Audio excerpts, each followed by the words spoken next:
Hello, welcome to the week 2 Power Grid Bible study on Psalm 36. Today, we're going to look at the lessons from the life of Nebuchadnezzar. First, take a moment to read Psalm 36 and Daniel 1 through 4, if you can, or at least Daniel 4. Great. All right. Some key verses for Psalm 36, verses 10 through 11.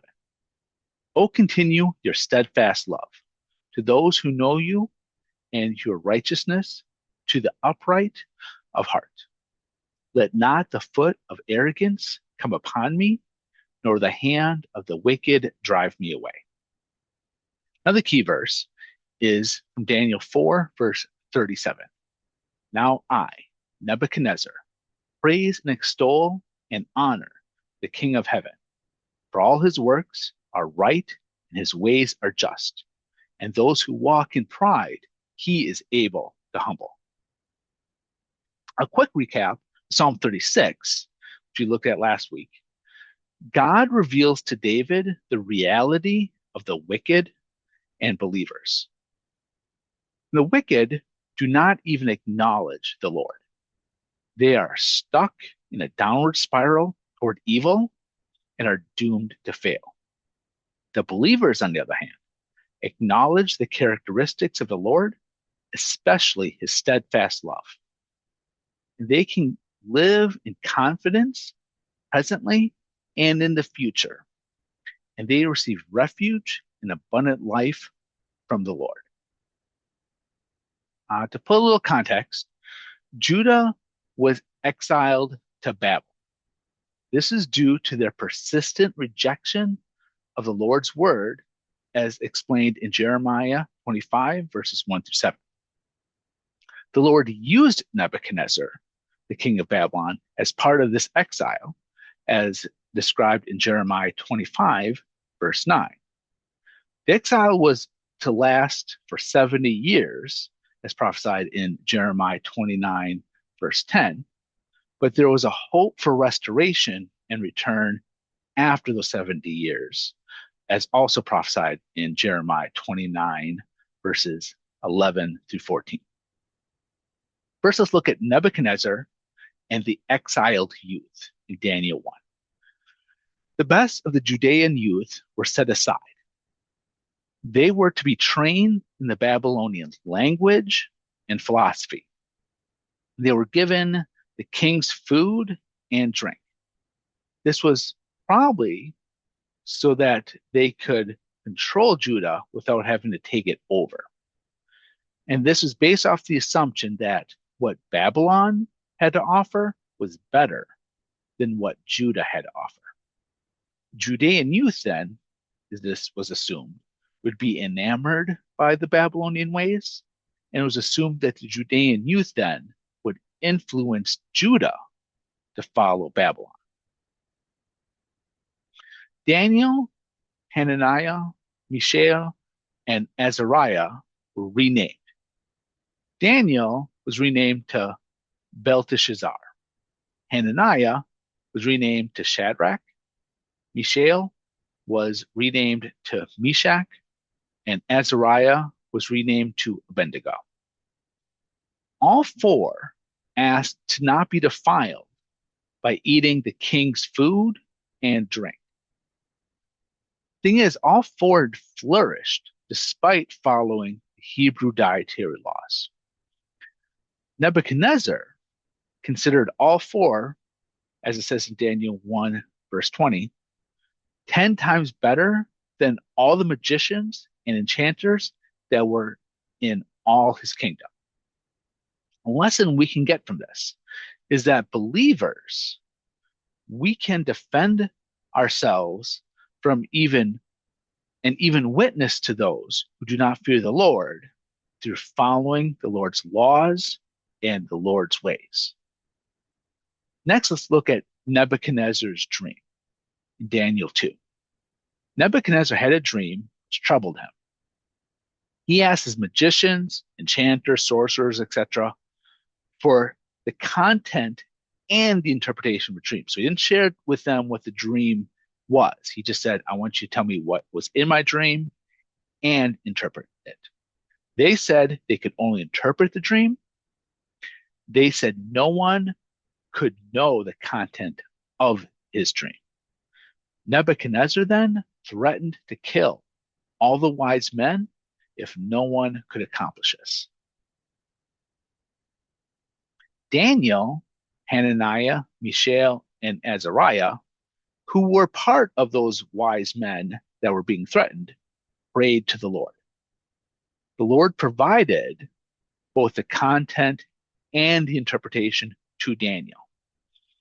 Then Daniel went to Nebuchadnezzar. Daniel said that he could not provide the content and the interpretation, but the Lord could. In response, as seen in Daniel 2, verse 47, the king Nebuchadnezzar answered and said to Daniel, truly your God is God of gods and Lord of kings, and a revealer of mysteries, for you have been able to reveal this mystery. A lesson we can get from this is that as believers, we should seek the Lord in how to deal with and possibly even help those who do not fear the Lord. And then Nebuchadnezzar's golden image in Daniel 3. Nebuchadnezzar set up a golden image. He commands everyone to worship it when music is played. Anyone refusing would be thrown into a fiery furnace. Hananiah, Mishael, and Azariah, also known as Shadrach, Meshach, and Abednego, did not worship the image. The Chaldeans point this out to Nebuchadnezzar. Nebuchadnezzar commands them to worship the image or be killed. In fact, he even says in Daniel 3, verse 15b, and who is the God who will deliver you out of my hands? Hananiah, Mishael, and Azariah respond in Daniel 3, verses 17 through 18. If this be so, our God, whom we serve, is able to deliver us from the burning fiery furnace, and he will deliver us out of your hand, O king. But if not, be it known to you, O king, that we will not serve your gods or worship the golden image that you have set up. Hananiah, Mishael, and Azariah are thrown into the furnace. In fact, the furnace is so hot that the guards actually died throwing them in. The four were in the furnace, though, not just the three. And one appeared like a son of the gods, as it says in Daniel 3, verse 25.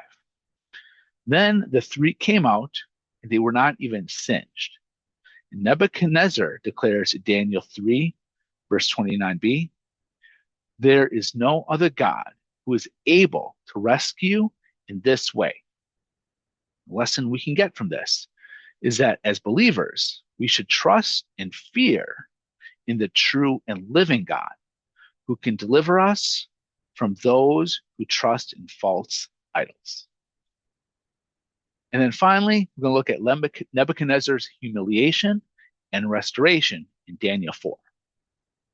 Nebuchadnezzar tells how he learned to finally acknowledge the Lord. Nebuchadnezzar has another dream. None of the wise men in Babylon can interpret it for him. So Daniel comes and he interprets it for him. The dream involves Nebuchadnezzar becoming like a beast for 7 periods, however long that is.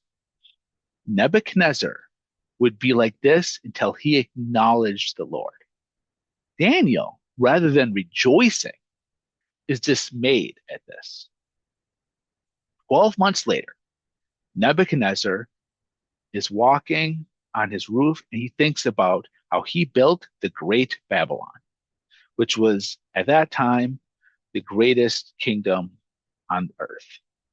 Immediately, the Lord removed the kingdom from him. For 7 periods, he was driven from people and lived as a beast. Nebuchadnezzar then acknowledged the Lord as the Most High.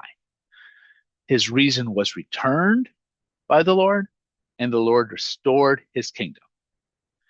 And in Daniel 4:37, Nebuchadnezzar ends by saying, "Now I, Nebuchadnezzar, praise and extol and honor the King of heaven, for all his works are right and his ways are just, and those who walk in pride he is able to humble." Two lessons we get from this is, as believers, we should not fear the power of any person, since the Lord is more powerful than them. Second, we should hope for all people to acknowledge the Lord, even those in power and those who might be oppressing us. Next week, we're going to look at lessons from the prophet Isaiah. As reference, I'm using the NIV Application Commentary for Psalms, Volume 1, from Gerald H. Wilson. Also, the NIV Application Commentary for Daniel by Temper Longman III.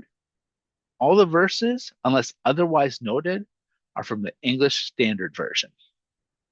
Check us out on Facebook, Instagram, and YouTube. Thank you very much, and I hope this was a blessing to you.